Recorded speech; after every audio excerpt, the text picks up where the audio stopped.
दूसरी तरफ नीट परीक्षा के पेपर लीक की परतें अब खुलने लगी हैं। बिहार में गुजरात और राजस्थान तक कैसे इसमें गड़बड़ी हुई, उसकी कड़ियों को एनडीटीवी ने जोड़ा है। हम आपको यह भी बताने जा रहे हैं कि कैसे बिहार में पेपर लीक के कई सबूत अब सामने आए हैं।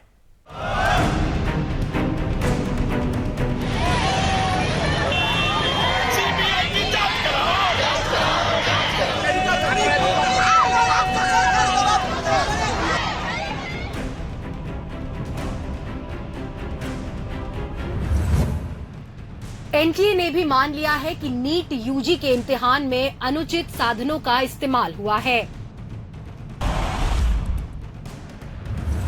इस साल 5 मई को हुई नीट की परीक्षा के बाद से ही इसमें धांधली और अनियमितताओं की शिकायतें मिलने लगी थी। यहां तक कि कुछ लोगों ने परीक्षा के बाद ही सुप्रीम कोर्ट का दरवाजा खटखटा दिया। फिर इसी महीने 4 जून को जब परीक्षा का परिणाम घोषित हुआ, उसके बाद तो शिकायतों का अंबार ही लग गया। फिर झज्जर में एक ही सेंटर पर 6 टॉपर का मिलना क्या बतलाता है?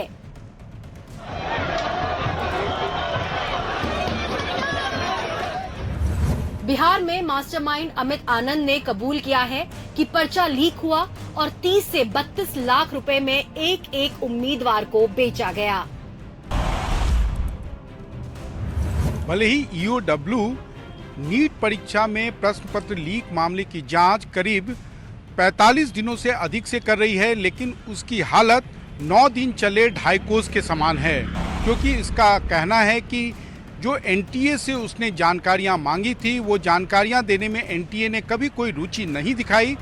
गुजरात के गोधरा में तो गुजरात पुलिस ने चौंकाने वाला खुलासा किया है।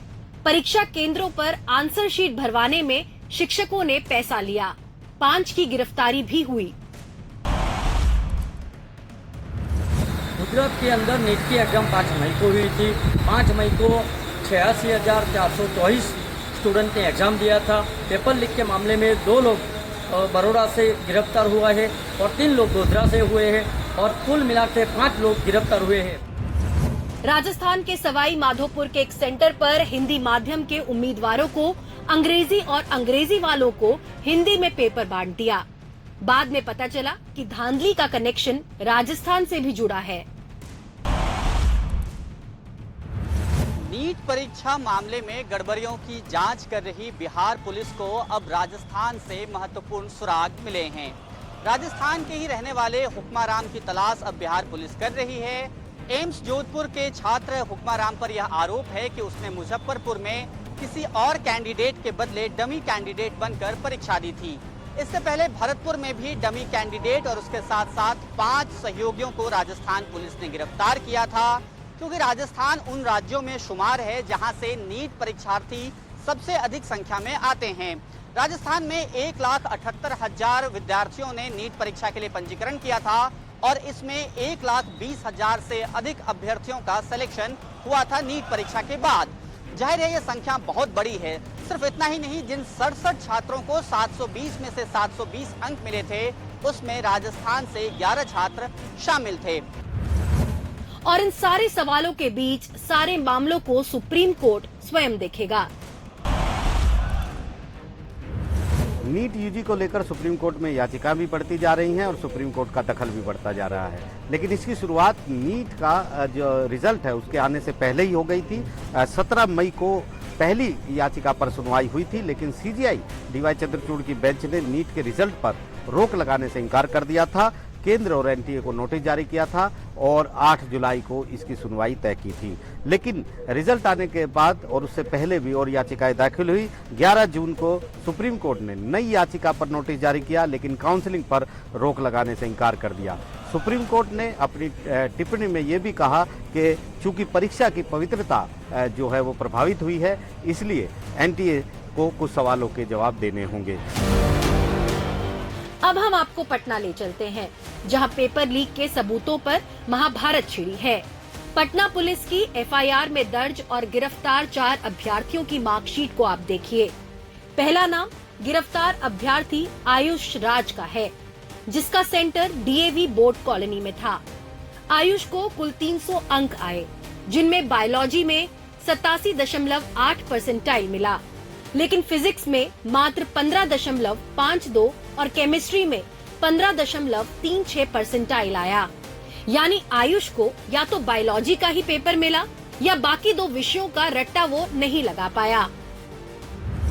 दूसरा गिरफ्तार अभ्यर्थी अभिषेक का पटना के केडी कॉन्वेंट स्कूल में सेंटर था, जहां उसको केमिस्ट्री में 95.99, फिजिक्स में 96.4 और बायोलॉजी में 95.56% नंबर आए। वहीं गया के रहने वाले शिवनंदन कुमार का परीक्षा केंद्र पाटलिपुत्र स्थित इंटरनेशनल कॉलेज था और उसको 483 नंबर आए। शिवनंदन को बायोलॉजी में 90.27, फिजिक्स में 89.75% और केमिस्ट्री में 86.02% आया। जबकि कई कड़ियों को जोड़ने वाला अहम नाम अनुराग यादव का है, जो सॉल्वर गैंग के किंग पिन सिकंदर यादवेंदु के साले का बेटा है। इसको 185 नंबर आए, जिनमें फिजिक्स में 85.52% और बायोलॉजी में 51.04% अंक आया, जबकि केमिस्ट्री में 5.04% आया। यानी इसने केमिस्ट्री के पेपर का रट्टा नहीं मारा होगा। इस पेपर लीक मामले में गिरफ्तार 4 आरोपियों ने अपना जुर्म कबूल लिया है। उनका नाम अनुराग यादव, नीतीश कुमार, अमित आनंद और सिकंदर यादवेंदु है। कबूलनामे के मुताबिक अमित आनंद और नीतीश पर प्रश्न पत्र लीक कराए, जबकि सिकंदर ने छात्रों का इंतजाम किया। अनुराग यादव ने कबूल किया कि 5 मई को इम्तिहान हुआ और 4 मई को ही उसको पर्चा मिल गया था।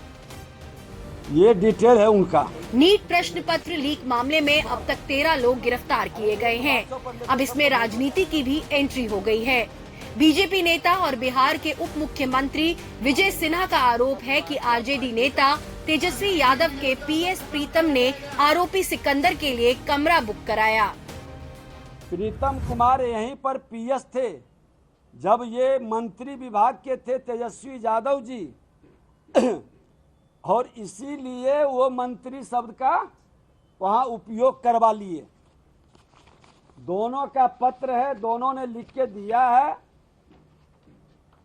कि ये पहला दिन हमने इग्नोर किया, दूसरा दिन फिर फोन 2-3 बार किए तो हमने उसको बोल दिया बुक करने के लिए। लेकिन मजे की बात है कि आवंटन लेटर नहीं निकला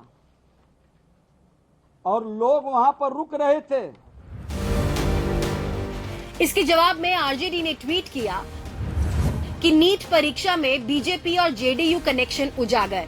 बीजेपी शासित तीनों प्रदेशों बिहार, गुजरात और हरियाणा में ही नीट का पेपर लीक हुआ। तीनों जगह बीजेपी नेताओं की संलिप्तता सामने आई।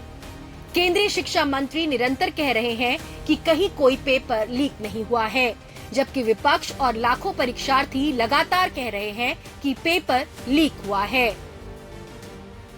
गिरफ्तारियों के बाद जांच एजेंसियां जिन सबूतों के आधार पर मान रही हैं कि पर्चा लीक हुआ है, वो इस तरह है। गिरफ्तार उम्मीदवारों और परीक्षा माफिया का कबूलनामा, माफिया से बरामद मोबाइल फोन, वो ठिकाने जहां छात्रों को पेपर रटवाए गए, वहीं से जला हुआ प्रश्न पत्र का मिलना, OMR शीट का मिलना, पोस्ट डेटेड चेक, ये सारे सबूत एनटीए को कटघरे में खड़ा करते हैं। Bureau report, NDTV India.